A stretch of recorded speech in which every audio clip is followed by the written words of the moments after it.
ప్రతి ఒక్కరి జీవితం ఏదో ఒక చోట మొదలవుతుంది. అలాగే నా జీవితం మొదలైంది. ఎలా మొదలైందో ఎవరు పట్టించుకోరు, కానీ ఎలా ముగిసిందో మాత్రం అందరికీ కావాలి. అలాగే నా జీవితం ఎలా ముగుస్తుందో అనుకునేవాడిని, కానీ అలాంటి నా జీవితంలోకి అనుకోకుండా ఒకరోజు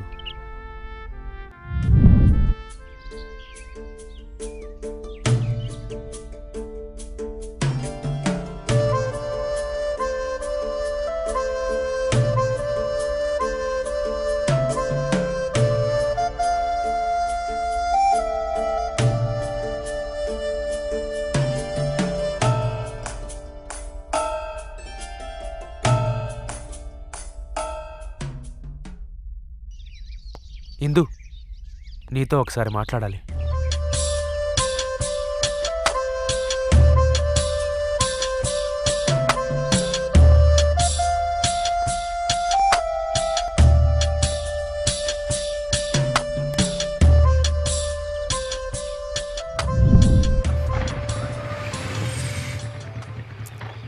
ఎరా శ్రీ, ఈ రోజైనా నీ ప్రేమ గురించి చెప్పావా? అంతే తిరిగి వచ్చావా? లేదురా. ఏం లేదురా, 2 సంవత్సరాల నుంచి తిరుగుతున్నా కదా, అందుకని. అంటే ఎందుకురా టైం వేస్ట్ పనులు? చెప్పడానికి బానే ఉంటారా నీతులు, పడేవాడికి తెలుస్తుందా బాధ. అంటే ప్రేమించడం మాకు తెలియదురా.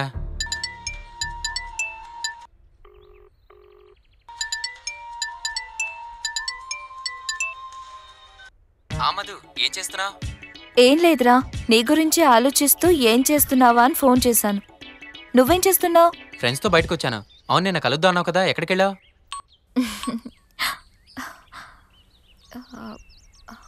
హాయ్ రా. ఒక్క నిమిషం ఉండవా, మా కజిన్ ఫోన్ చేస్తున్నాడు. రేయ్ ఒక్క నిమిషం రా. అసలు ఈ రోజుల్లో అమ్మాయిని నమ్మకూడదురా. అందరూ నీ గర్ల్ ఫ్రెండ్స్ రా ఉండర్రా. అవునరా, నీ చెల్లిలా కూడా. ఇప్పుడు నా చెల్లి గురించి ఎందుకురా? ఆ రగ్గడి ఫ్యూచర్ కనపడి ఆ అమాయకుడురా వాడు, ఏమవుతాడో ఏమో. అవునరా, నీకెంతమంది కజిన్స్? ఎవరూ లేరు. మా ఇద్దరులో ఎవరు బెటర్రా? ఇద్దరూ ఎదవలే. అందుకేనా నీ చెల్లి మమ్మల్ని సెలెక్ట్ చేసుకుంది? ఏమైనా నీ చెల్లి గ్రేట్ రా మామ, అందుకేగా నేను మాకు కాపలా పెట్టింది. ఏం మాట్లాడుతున్నావో తెలుస్తుందా నీకు? రే, నీకు నిజం తెలుసుకోవాలని ఉందారా? ఇప్పుడు ఆ రగ్గడి ఫోన్ కట్ అవగానే నా ఫోన్ రింగ్ అవుతుంది, చూడరా.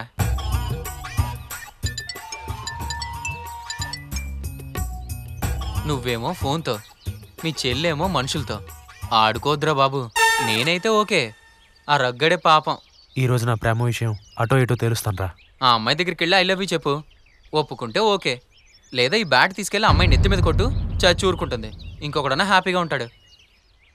రే, తన మీద నాకు ప్రేమ ఉంది, పిచ్చి లేదు.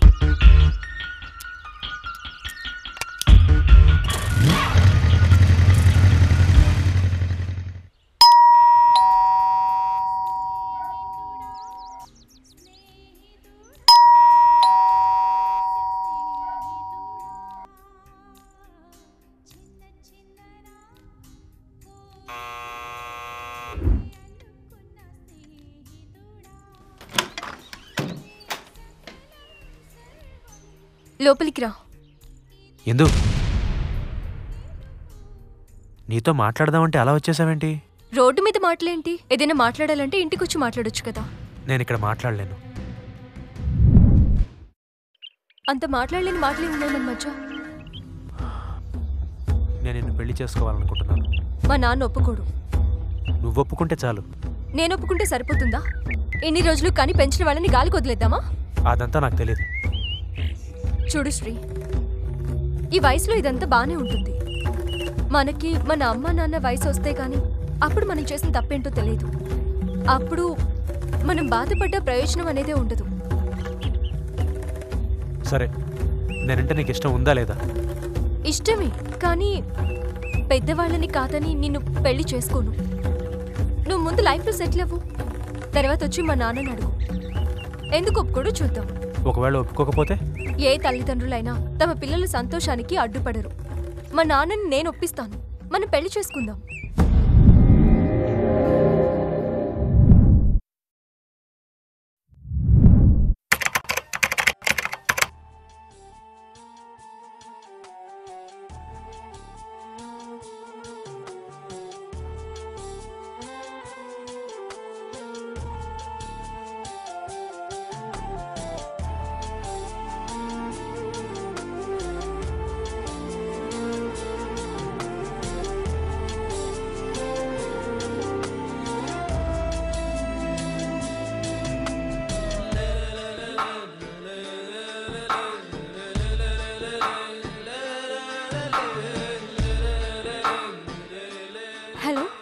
నేను ఈరోజు బయలుదేరి వస్తున్నాను. 2 సంవత్సరాలు ఎలా ఉన్నావురా నన్ను వదిలేసి? అదే నాకు ఆశ్చర్యంగా ఉంది. ప్రాణం లేకుండా 2 సంవత్సరాలు ఎలా బతికున్నానా అని. అయినా ఇదంతా నువ్వు అడిగిందే కదా. కోపంగా ఉందా నా మీద? కోపంగానా? సర్లే, మన పెళ్లి సంగతి ఏం చేసావు? అడిగావా మీ వాళ్ళని? వస్తున్నావుగా, వచ్చిన తర్వాత చెప్తాను. నువ్వు చెప్పకపోతే రాను.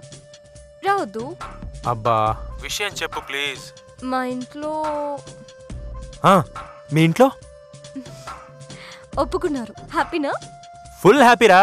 ఇదిగో రేపు పొద్దున్న నువ్వే నన్ను రిసీవ్ చేసుకోవాలి. వస్తున్నావుగా? ఓకేనా? సరే, బాయ్.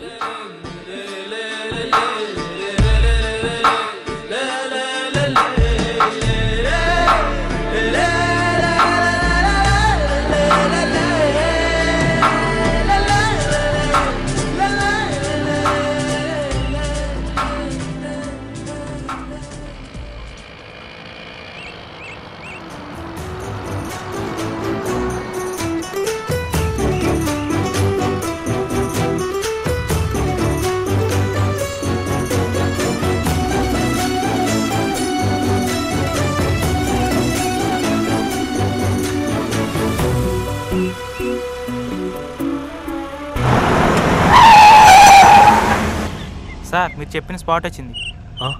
ఓకే.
ఆ రోజే తెలిసింది తను నా నుంచి దూరం అయిందన్న నిజం.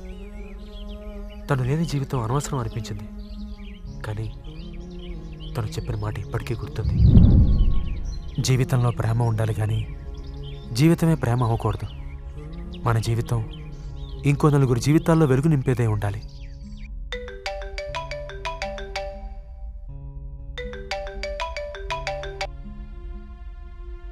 హలో శ్రీ, నీకోసం వెయిట్ చేస్తున్నాను. సరే, వస్తున్నాను. ఎవరి జీవితం ఎవరి వల్ల ఆగిపోకూడదు. తను నాతో చివరిసారిగా చెప్పిన మాటలు ఇవే. తను అదే చేసింది. ఆ రోజు ఇందు నాతో సంతకాలు చేయించుకుంది. ఎందుకో అనుకున్నాను, కానీ ఇందు నాకు శాశ్వతంగా దూరం అయితే కానీ నాకు తెలియలేదు. ఇందు ఈరోజు నాతో ఉండకపోవచ్చు, కానీ తన కళ్ళెప్పుడు నన్నే చూస్తూ ఉంటాయి. ఇందు ఏ అమ్మాయికైతే వెలుగునిచ్చిందో ఆ అమ్మాయి నా జీవిత భాగస్వామి అవబోతోంది.